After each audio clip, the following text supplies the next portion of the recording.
Hello everyone, welcome back to the channel. So Indian Navy ಅವರು Agniveer SSRಗೆ recruitment ಮಾಡೋಕೆ ಹೋಗ್ತಿದ್ದಾರೆ. ಅದ್ರ ರಿಲೇಟೆಡ್ ಇನ್ಫಾರ್ಮೇಷನ್ನ ಕೊಡ್ತೀನಿ. ಸೊ ಇನ್ನೂ ನಮ್ಮ ಚಾನಲ್ ಸಬ್ಸ್ಕ್ರೈಬ್ ಮಾಡ್ಕೊಂಡಿಲ್ಲ ಅಂದರೆ ಸಬ್ಸ್ಕ್ರೈಬ್ ಮಾಡ್ಕೊಳ್ಳಿ. ಇದೇ ಥರ ಜಾಬ್ ನೋಟಿಫಿಕೇಷನ್ಸ್ ಮತ್ತು ಎಕ್ಸಾಮ್ ರಿಲೇಟೆಡ್ ವೀಡಿಯೋಸ್ನ ಮಾಡ್ತಾ ಇರ್ತೀನಿ. ಸೊ ಆಲ್ರೆಡಿ ಅಗ್ನಿವೀರ್ MR ಅದ್ರ ರಿಲೇಟೆಡ್ ವೀಡಿಯೋನ ಆಲ್ರೆಡಿ ಮಾಡಿ ಚಾನಲಲ್ಲಿ ಬಿಟ್ಟಿದ್ದೀನಿ. ಸೊ ಅದನ್ನು ಬೇಕಾದ್ರೆ ನೀವು ನೋಡ್ಬೋದು.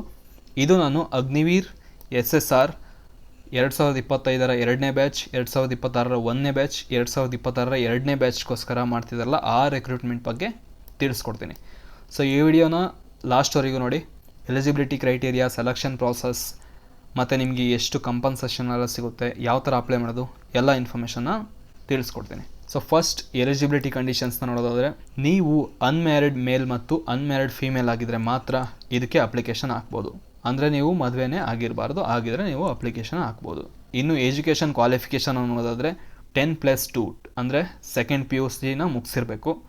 ಅದು ಯಾವುದಾಗಿರಬೇಕು ಅಂದರೆ ನೀವು ಸೈನ್ಸ್ನ ಓದಿರಬೇಕು. ಅದರಲ್ಲಿ ಮ್ಯಾಥಮೆಟಿಕ್ಸ್ ಮತ್ತು ಫಿಸಿಕ್ಸ್ ಕಂಪಲ್ಸರಿ. PCMC ಅಥವಾ PCMB ಈ ಥರ ಮಾಡಿದರೆ ನೀವು ಎಲಿಜಿಬಲ್ ಇರ್ತೀರ. ಅದರಲ್ಲಿ ನಿಮ್ಮ ಮಾರ್ಕ್ಸ್ ಮಿನಿಮಮ್ 50% ಮೇಲಿದ್ದರೆ ಅಷ್ಟೇ ನೀವು ಎಲಿಜಿಬಲ್ ಇರ್ತೀರ. ಇನ್ನು ಏನಾದ್ರು ಡಿಪ್ಲೊಮೊ ಮಾಡಿದರೆ ಅಲ್ಲಿ ನೀವು ಮೆಕ್ಯಾನಿಕಲ್, ಎಲೆಕ್ಟ್ರಿಕಲ್ ಅಥವಾ automobiles, computer science, instrumental technology ಅಥವಾ ಇನ್ಫಾರ್ಮೇಷನ್ ಟೆಕ್ನಾಲಜಿಯಲ್ಲಿ ಮಾಡಿದರೂ ಕೂಡ ನೀವು ಎಲಿಜಿಬಲ್ ಇರ್ತೀರ. ಸೊ 50% ಮಾರ್ಕ್ಸ್ ಮೇಲೆ ಇರಬೇಕು. ನೀವೇನಾದ್ರು ವೊಕೇಶ್ನಲ್ ಕೋರ್ಸ್ ಮಾಡಿದರೆ ಅದರಲ್ಲಿ ಫಿಸಿಕ್ಸ್ ಮತ್ತು ಮ್ಯಾಥಮೆಟಿಕ್ಸ್ ಇರಬೇಕು. ಆಗಿದ್ರೆ ನೀವು ಅಪ್ಲೈನ ಮಾಡ್ಬೋದು. ಇನ್ನು ಏಜ್ ಕ್ರೈಟೀರಿಯಾ ನೋಡೋದಾದರೆ, ನೀವೇನಾದರೂ 2025 ಎರಡನೇ ಬ್ಯಾಚ್ ಆಗ್ತಾ ಇದ್ದರೆ ನಿಮ್ಮ ಏಜ್ ಅಂದರೆ ನಿಮ್ಮ ಡೇಟ್ ಆಫ್ ಬರ್ತ್ 1 ಸೆಪ್ಟೆಂಬರ್ 2004 ಹಿಡಿದು 29 ಫೆಬ್ರವರಿ 2008 ಇರಬೇಕು. ಇನ್ನು ಅಗ್ನಿವೀರ್ 2026 ಒಂದನೇ ಬ್ಯಾಚ್ಗೆ ಆಗ್ತಾಯಿದ್ರೆ 1 ಫೆಬ್ರವರಿ 2005 ಹಿಡಿದು 31 ಜುಲೈ 2008 ಇರಬೇಕು.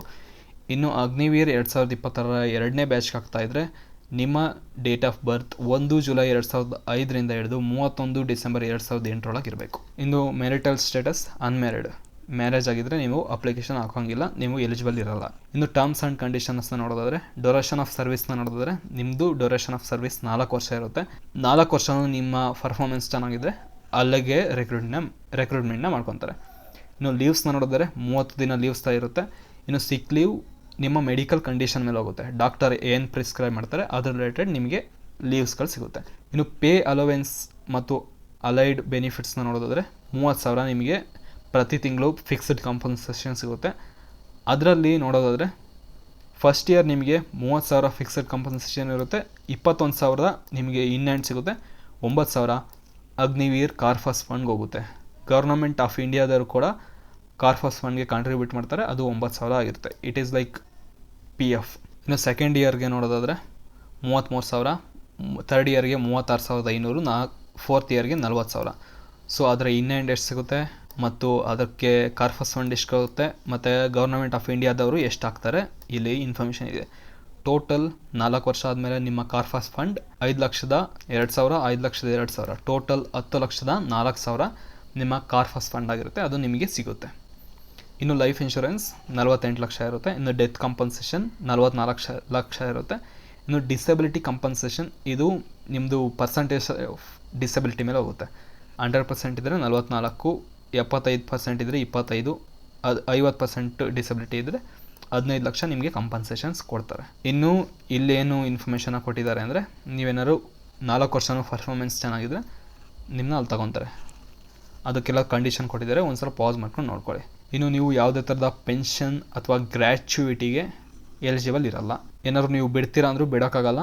ನೀವು ಬಿಡಬೇಕು ಅಂದರೆ ಎಲ್ಲೋ ಎಕ್ಸೆಪ್ಷನ್ ಕೇಸಸ್ ಅಷ್ಟೇ ಇವರು ಪರ್ಮಿಷನ್ ಕೊಡೋದು. ಅದು ಅಥಾರಿಟೀಸ್ ಸ್ಯಾಂಕ್ಷನ್ ಮಾಡಿದ್ರಷ್ಟೇ ನಿಮಗೆ ರಿಲೀಸ್ ಸಿಗೋದು. ಇನ್ನು ನಿಮಗೆ ಎಕ್ಸ್ ಸರ್ವಿಸ್ ಮೆನ್ ಕೋಟಾಗೆ ನೀವು ಎಲಿಜಿಬಲ್ ಇರಲ್ಲ. ಇನ್ನು ಸೆಲೆಕ್ಷನ್ ಪ್ರಾಸೆಸ್ನ ನೋಡೋದಾದರೆ, ಸ್ಟೇಜ್ 1 INET ಎಕ್ಸಾಮಿನೇಷನ್ ಇರುತ್ತೆ. ಆ INET ಎಕ್ಸಾಮಿನೇಷನ್ ಮೇ 2025 ಇರುತ್ತೆ. ಈ ಎಕ್ಸಾಮಿನೇಷನ್ 3 ಬ್ಯಾಚ್ಗಳಿಗೆ ಒಂದೇ ಸಲ ಆಗುತ್ತೆ. ಬಟ್ ಸ್ಟೇಜ್ 2 ಬೇರೆ ಬೇರೆ ಟೈಮಲ್ಲಿ ಆಗುತ್ತೆ. ಟೆಂಟೇಟಿವ್ ಡೇಟ್ಸ್ನ ನೋಡೋದಾದರೆ, ಅಂದರೆ ಇದು ಇನ್ನೂ ಫಿಕ್ಸ್ಡ್ ಅಲ್ಲ, ಚೇಂಜ್ ಆದರೂ ಆಗ್ಬೋದು. ಆ ಡೇಟ್ಗಳನ್ನ ಇಲ್ಲಿ ಕೊಟ್ಟಿದ್ದಾರೆ. ಸ್ಟೇಜ್ 1 INET 2025 ಎಕ್ಸಾಮಿನೇಷನ್ ನೋಡೋದಾದರೆ, ಅದರ ಅಪ್ಲಿಕೇಶನ್ ಹಾಕೋಕ್ಕೆ ವಿಂಡೋ ಬಂದುಬಿಟ್ಟು 29 ಮಾರ್ಚ್ ಇಂದ ಹಿಡಿದು 10 ಏಪ್ರಿಲ್ 2025 ಟೈಮ್ ಕೊಟ್ಟಿದ್ದಾರೆ. ಅದು ನೀವು 2025 ಎರಡನೇ ಬ್ಯಾಚ್, 2026 1 ಮತ್ತು 2ನೇ ಬ್ಯಾಚ್ಗೆ ಅಪ್ಲಿಕೇಶನ್ ಬಿಟ್ಟಿದ್ದಾರೆ. ಸೊ ಹಾಕ್ಬೋದು. ಇನ್ನು ಕರೆಕ್ಷನ್ ವಿಂಡೋ, ನೀವೇನಾದ್ರು ಅಪ್ಲಿಕೇಶನ್ನ ಕರೆಕ್ಷನ್ ಮಾಡಬೇಕು ಅಂತ ಇದ್ದರೆ 14ರಿಂದ ಹಿಡಿದು 16 ಏಪ್ರಿಲ್ವರೆಗೂ ಟೈಮ್ ಇರುತ್ತೆ. ಇನ್ನು ಸ್ಟೇಜ್ 1 INET ಎಕ್ಸಾಮಿನೇಷನ್ ಬಂದು ಮೇ 2025 ರಿಸಲ್ಟ್ ಕೂಡ ಆವಾಗಲೇ ಬರುತ್ತೆ. ಇನ್ನು ಸ್ಟೇಜ್ 2 ಎಲ್ಲ ಬ್ಯಾಚ್ಗೂ ಬೇರೆ ಬೇರೆ ಟೈಮಲ್ಲಿರುತ್ತೆ. 2025 ಎರಡನೇ ಬ್ಯಾಚ್ಗೆ ಕಾಲ್ ಲೆಟ್ರ್ ಬಂದು ಜುಲೈಯಲ್ಲಿ ಬರುತ್ತೆ. ಆಮೇಲೆ ಟ್ರೈನಿಂಗ್ ಬಂದು ಸೆಪ್ಟೆಂಬರಲ್ಲಿ ಶುರು ಮಾಡ್ತಾರೆ. ಇನ್ನು 2026 ಒಂದನೇ ಬ್ಯಾಚ್ಗೆ October 2025 call letter, February 2026 training. ಇನ್ನು 2026 ಎರಡನೇ ಬ್ಯಾಚ್ಗೆ ಮೇ 2026 ಶಾರ್ಟ್ ಲಿಸ್ಟಿಂಗ್ ಅಥವಾ ಕಾಲ್ ಲೆಟರ್ ಬರುತ್ತೆ. ಇನ್ನು ಅದಕ್ಕೆ ಟ್ರೈನಿಂಗ್ ಜುಲೈ 2026 ಶುರುವಾಗುತ್ತೆ. ಇನ್ನು stage 1 INET Indian navy entrance test, ಇದ್ರ ಬಗ್ಗೆ ನೋಡೋದಾದರೆ ಇಲ್ಲಿ ನಿಮಗೆ 100 ಕ್ವಶನ್ ಇರುತ್ತೆ, 1 ಮಾರ್ಕ್ಸ್ದು. ಇದು ಹಿಂದಿ ಮತ್ತು ಇಂಗ್ಲೀಷಲ್ಲಿ ಇರುತ್ತೆ. ಅದು ಮಲ್ಟಿಪಲ್ ಚಾಯ್ಸ್ ಕ್ವಶನ್ ಆಗಿರುತ್ತೆ. ಇಲ್ಲಿ ಏನೇನಿರುತ್ತೆ ಅಂದರೆ 4 ಸೆಕ್ಷನ್ ಇರುತ್ತೆ. ಇಂಗ್ಲೀಷ್, ಸೈನ್ಸ್, ಮ್ಯಾಥಮೆಟಿಕ್ಸ್ ಮತ್ತು ಜನರಲ್ ಅವೇರ್ನೆಸ್ 4 ಸೆಕ್ಷನ್ ಇರುತ್ತೆ. ಇದು ಯಾವ ಡಿಫಿಕಲ್ಟಿ ಲೆವೆಲ್ ನೋಡೋದಾದರೆ 10+2 ಅಂದರೆ ಸೆಕೆಂಡ್ PU ಸಿಲೆಬಸ್ ಇರುತ್ತೆ. ಅದರದ್ದು ಸ್ಯಾಂಪಲ್ ಪೇಪರ್ಸ್ ಇಲ್ಲಿರುತ್ತೆ. ಅದರದ್ದು ಲಿಂಕ್ ನಾನು ಡಿಸ್ಕ್ರಿಪ್ಷನ್ ಕೊಟ್ಟಿದ್ದೀನಿ, ನೋಡಿ. ಇನ್ನು ಎಕ್ಸಾಮಿನೇಷನ್ ಎಷ್ಟು ಗಂಟೆ ಇರುತ್ತೆ ಅಂದರೆ 1 ಗಂಟೆ ಎಕ್ಸಾಮಿನೇಷನ್. ಇದು 1 ಗಂಟೆ ಒಳಗೆ ನೀವು ಬರೀಬೇಕಿರುತ್ತೆ. ಇನ್ನು ಇದಕ್ಕೆ ನೆಗೆಟಿವ್ ಮಾರ್ಕ್ಸ್ ಕೂಡ ಇದೆ.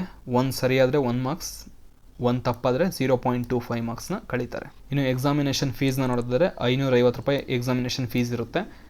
18% GST ಕೂಡ ಇರುತ್ತೆ. ಇದನ್ನ ನೀವು ಆನ್ಲೈನಲ್ಲಿ ಪೇ ಮಾಡ್ಬೋದು. Like RuPay card, debit card, credit card, UPI ಯಾವುದರಿಂದಲಾದ್ರೂ ನೀವು ಪೇನ ಮಾಡ್ಬೋದು. ನೀವು ಒಂದು ಸಲ ಹಾಕಿದರೆ ರಿಯಂಬರ್ಸ್ಮೆಂಟ್ ಸಿಗೋಲ್ಲ.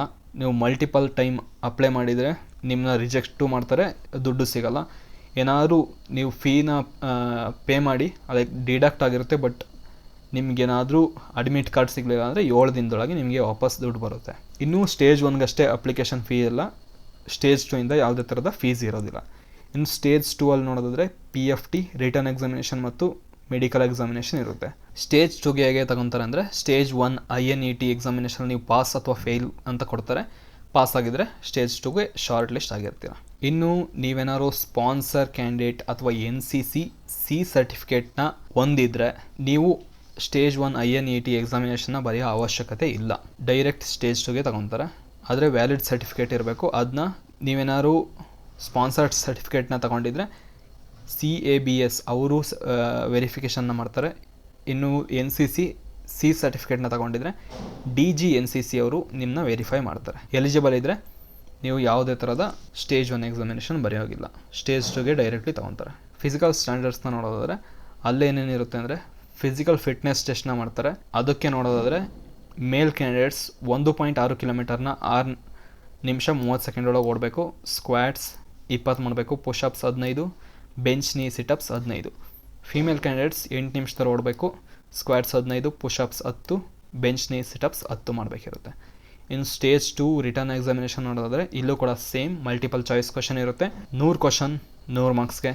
ಹಿಂದಿ ಇಂಗ್ಲೀಷಲ್ಲಿ ಇರುತ್ತೆ. Multiple choice.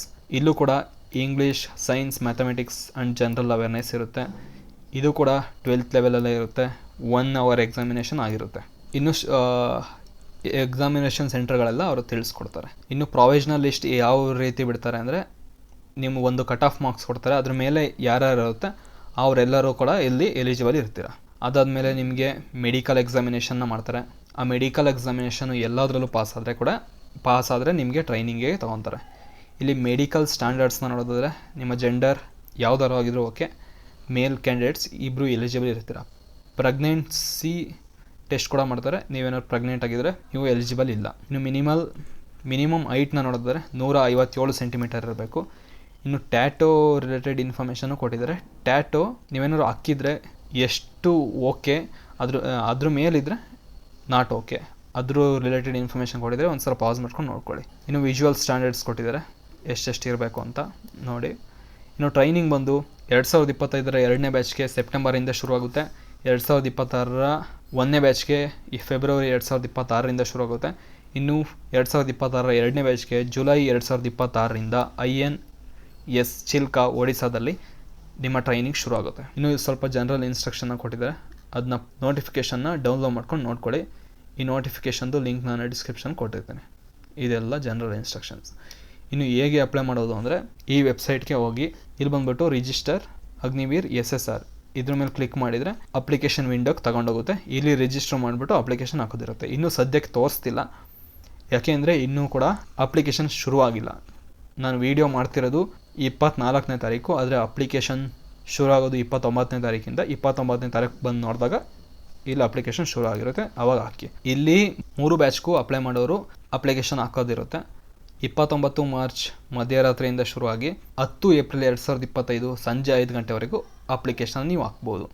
ಇನ್ನು ಫೋಟೋಗ್ರಾಫ್ ಅದು ಹೆಂಗಿರಬೇಕು ಅದ್ರ ರಿಲೇಟೆಡ್ ಎಲ್ಲ ಇನ್ಫಾರ್ಮೇಷನ್ ಇದೆ, ಪಾಸ್ ಮಾಡ್ಕೊಂಡು ನೋಡ್ಕೊಳ್ಳಿ. ಇನ್ನು ಅಪ್ಲಿಕೇಶನ್ ಹಾಕೋಕ್ಕೆ ಲಾಸ್ಟ್ ಡೇಟ್ ಬಂದು 10 ಏಪ್ರಿಲ್ 2025 ಸಂಜೆ 5 ಗಂಟೆ ಒಳಗೆ ನೀವು ಅಪ್ಲಿಕೇಶನ್ ಹಾಕಬೇಕಿರುತ್ತೆ. ಸೊ ಇಷ್ಟು ಬಂದು Indian navy Agniveer SSR recruitment ಬಗ್ಗೆ ಇನ್ಫಾರ್ಮೇಷನ್ ಆಗಿತ್ತು. ಸೊ ಈ ವಿಡಿಯೋನ ಲೈಕ್ ಮಾಡಿ, ನಿಮ್ಮ ಫ್ರೆಂಡ್ಸ್ಗೂ ಶೇರ್ ಮಾಡಿ, ಅವರು ಕೂಡ ಅಪ್ಲೈ ಮಾಡಲಿ. ಇವಾಗ ಪ್ರೆಸೆಂಟ್ 12th ಎಕ್ಸಾಮಿನೇಷನ್ ಬರೀತಿರ್ತಾರಲ್ಲ, ಅವರು ಕೂಡ ಎಲಿಜಿಬಲ್ ಇರ್ತೀರ, ಅವರು ಕೂಡ ಅಪ್ಲೈ ಮಾಡ್ಬೋದು. ಬಟ್ ಸ್ಟೇಜ್ 2ಗೆ ಹೋಗಬೇಕಾದ್ರೆ ನೀವು ನಿಮ್ಮ ಮಾರ್ಕ್ಸ್ ಕಾರ್ಡ್ನ ಸಬ್ಮಿಟ್ ಮಾಡೋದಿರುತ್ತೆ. ಯಾಕೆಂದರೆ ನೀವು ಪಾಸೋ ಫೇಲು ಅಂತ ಅದೇ ಪ್ರೂಫು, ಅದಕ್ಕೋಸ್ಕರ. ಸೊ ಯಾರೆಲ್ಲ ಇಂಟ್ರೆಸ್ಟ್ ಇದ್ದೀರಾ ಅವರು ಅಪ್ಲೈ ಮಾಡಿ. Thank you.